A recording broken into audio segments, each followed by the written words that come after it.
अस्सलाम वालेकुम जनाब। जो आजकल न्यूज़ चल रही है वो इंटरेस्ट रेट के बारे में चल रही है। इंटरेस्ट रेट जो है वो गवर्नमेंट ऑफ पाकिस्तान ने, ये स्टेट बैंक है, उसने 8.75% कर दिया है, आलमोस्ट 90%।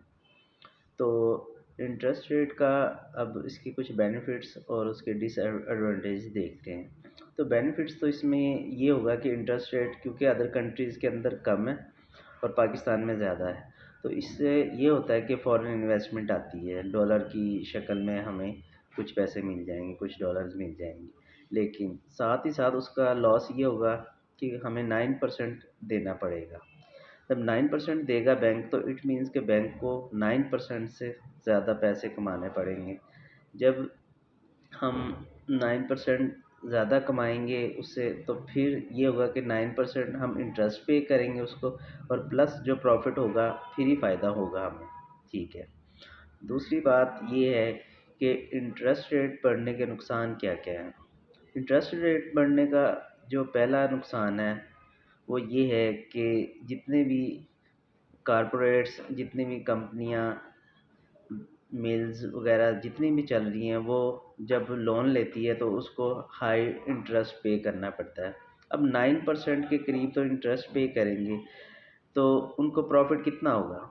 उनको अगर 9% प्लस अगर प्रॉफिट होता है तो फिर वो प्रॉफिट में आना शुरू होगी। तो 9% तो उनको अपने प्रॉफिट का सिंपल सिंपल इंटरेस्ट में पे कर देंगे, ये उसमें लॉस होता है। जबकि अमेरिका में अगर देखा जाए तो 1% भी नहीं है इंटरेस्ट रेट, तो वहाँ पे अगर लोन लेती है कोई भी कारपोरेट, कोई भी कंपनी, तो उनको ये 9% तो ऐसे ही बचत हो जाती है, तो ये प्रॉफिट उनमें ऐड हो जाता है। तो ये तो इकोनॉमी पे एक नेगेटिव इम्पैक्ट आ रहा है हमारे।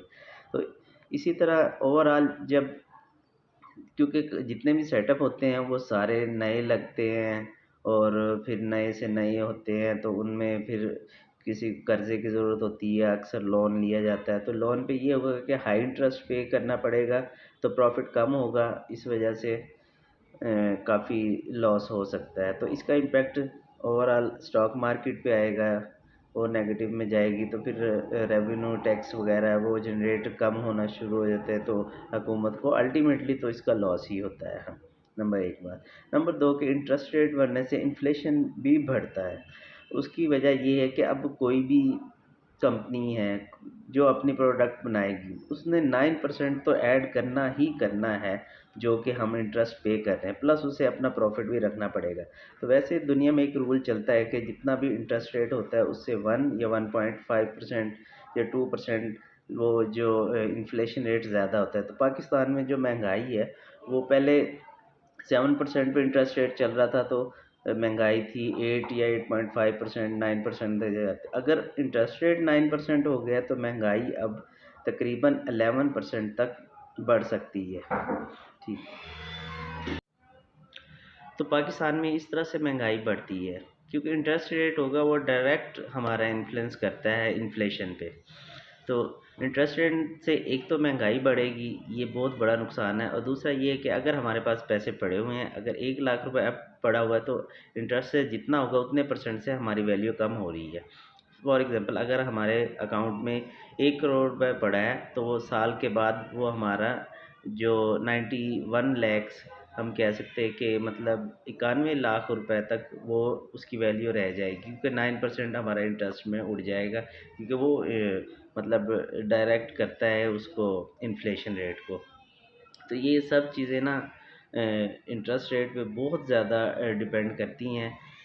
तो हुकूमत को चाहिए कि इंटरेस्ट रेट को कम से कम लेके आए, जितना हो सके कम लेके आए। जितने भी आप जो है, जिन कंट्रीज़ हैं जिन्होंने प्रोग्रेस की है और वो जो ऊपर जा रहे हैं और तरक्की की दौड़ में आगे आगे हैं, तो उन्होंने इंटरेस्ट रेट को कम ही किया हो। आप किसी भी तरक्की याफ्ता मुल्क को उठा के देख लें। बाकी मेरा काम तो बताना था, बाकी आपकी क्या राय है वो आप कमेंट्स में ज़रूर बताइएगा। Thank you. अल्लाह हाफिज़।